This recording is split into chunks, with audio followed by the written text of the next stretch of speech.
டே 91க்கான முதல் promo release பண்ணியிருக்காங்கங்க.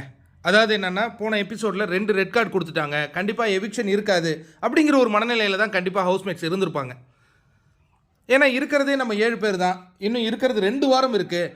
அப்படிங்கும்போது ஏதாவது நடக்கும். அப்படிங்கும்போது விஜய் சேதுபதி ஏதோ பேசிட்டு திடீர்னு உள்ளே போயிட்டு பிரேக் விட்டு போயிடுவார் இல்லையா, ஒரு கார்டை தூக்கிட்டு வந்துட்டார். இந்த வாரம் யார் வீட்டை விட்டு வெளில போகிறாங்கன்னு பார்த்துடலாமா அப்படின்னு ஒன்று. விக்ரம், என்ன சார் கார்டு தூக்கிட்டு வந்துட்டீங்க, உண்மையாலேயே இப்போ எவிக்ஷன் பண்ணிட போகிறீங்களா அப்படிங்கிற மாதிரி அவர் யோசிக்கிறாரு மனசுக்குள்ளே. ஆனால் வெளியில் வந்து நல்ல ஒரு மாதிரி சரி சார் சரி சாருங்கிறாங்க.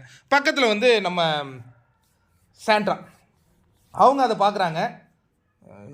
போன எபிசோட்லேயே நம்ம இந்த கேமில் தொடரலாமா வேணாமாலாம் கேட்டோம், அப்போவே ஒத்துக்கிட்டு போயிருக்கலாமோ, கார்டில் நம்ம பேர் வந்துருமோ, ஏன்னா லாஸ்ட் லாஸ்ட்டாக தான் உட்கார வச்சு சேவ் பண்ணானுங்க அப்படிங்கிற மனநிலையில் அவங்க யோசிச்சுட்டு இருக்காங்க. ஆனால் இப்போ ஹவுஸ்மேட்ஸ் அந்த பயத்தை வெளில காட்டிக்கூடாது. இல்லை சார், யார் போனாலும் அதெல்லாம் ஒன்றும் எங்களுக்குள்ள பிரச்சனை இல்லை. கண்டிப்பாக நீங்கள் எல்லாருமே வெற்றியாளர்கள். நீங்கள் 7 பேரும் தான். நாங்கள் வந்து ஒரு 26 பேரை கூப்பிட்டு வந்தோம்ல, அதில் 7 பேர் நீங்கள் பரிசுத்தத்தின் ஒரு உச்சமாக நீங்கள் இருக்கிறீங்க. மக்கள் உங்களை காப்பாற்றி இந்த இடத்துல வந்திருக்காங்க. உங்ககிட்ட ரொம்ப பியூர் ஹார்ட்டட் பர்சன்ஸ் நீங்கள் எல்லாமே. அதனால் யார் வெற்றி பெற்றாலும் நீங்கள் எல்லாருமே வெற்றியாளர் தான். நீங்கள் அதை பற்றி கவலைப்படலை. எனக்கு ஒரு பேர் கொடுத்துருக்காங்க, அதை நான் காட்டுவேன். ஆனால் நீங்கள் வருத்தப்படாதீங்க. நீங்கள் எல்லாம் பியூர் ஹார்ட் சூப்பரான ஒரு மனிதர்கள். வெளியில் உங்களை வந்து மக்கள் கொண்டாடுவதற்காக காத்துக்கிட்டு இருக்காங்க அப்படின்ன உடனே, சரி சார், இருந்தாலும் கொஞ்சம் உள்ளே விடுங்க சார், அடுத்த வாரம் மணி பாக்ஸ்லாம் வருது அப்படின்னு சில பேர் மனசுக்குள்ளே நினைக்கிறாங்க. பட் அதை காட்டிக்காத உட்காந்துருக்காங்க. உடனே எடுத்து கார்டை காட்டிவிட்டாப்புல. கார்டை காட்டினா அந்த ரியாக்ஷனை பாருங்கள். சபரி சிரிக்கிறாரு, கானா வினோத்து சிரிக்கிறாரு, திவ்யா சிரிக்கிறாங்க, இவர் விக்ரம் ஏதோ ஆச்சரியமாக பார்க்குறாரு.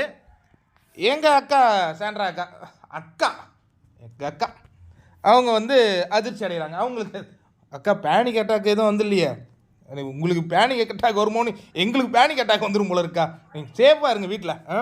அக்கா மட்டும் அதிர்ச்சி அடைகிறாங்க. இவ்வளோ பெரிய பிரச்சனையை பேசிகிட்டு இருக்கேன். ஊருகா அப்படின்னு சொல்லி ஒருத்தர் வித்துட்டு போகிறாரு. அது பதிவாகுது. நான் டெலிட் பண்ணலான்னு நினச்சேன், பட் இருக்கட்டும். நம்ம நேச்சுரல் என்வரான்மெண்ட்டில் நம்ம வீடியோ போடுற ஆள். ஓகே, இப்போ என்ன நடக்குதுன்னா, அரோரா சந்தோஷம் அடைகிறாங்கங்க. ஹாய்னு அவங்க சந்தோஷம் அடைகிறாங்க. சுபிக்ஷா அதிர்ச்சியா அவங்க. ஆனால் நீங்கள் பார்த்தீங்கன்னா யார் முகத்துலேயும் அந்த ஒரு பெரிய ஒரு வருத்தம் இல்லை. கரெக்டாக அவர் கார்டு காட்டும் போது இல்லை. அப்போனா என்ன நம்ம யூகிக்க தோணும், அந்த கார்டில் நோ எவிக்ஷன். அதுதான் இப்போ அந்த ப்ரோமோ பார்த்து நாங்கள் புரிஞ்சுக்கணும். அப்படி தானே சரி சார், கிரேட்.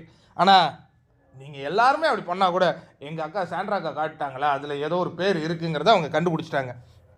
அதில் இருந்த பேர் யாருன்னு பார்த்தீங்கன்னா சுபிக்ஷா அப்படிங்கிற பேர் இருக்குது. இப்போ எனக்கு ஒரு சந்தேகம், அரோரா ஏன் இவ்வளோ குதூகலமாக எதிர்ந்து கொண்டாடினாங்க அதை தெரிஞ்சுக்கணும்.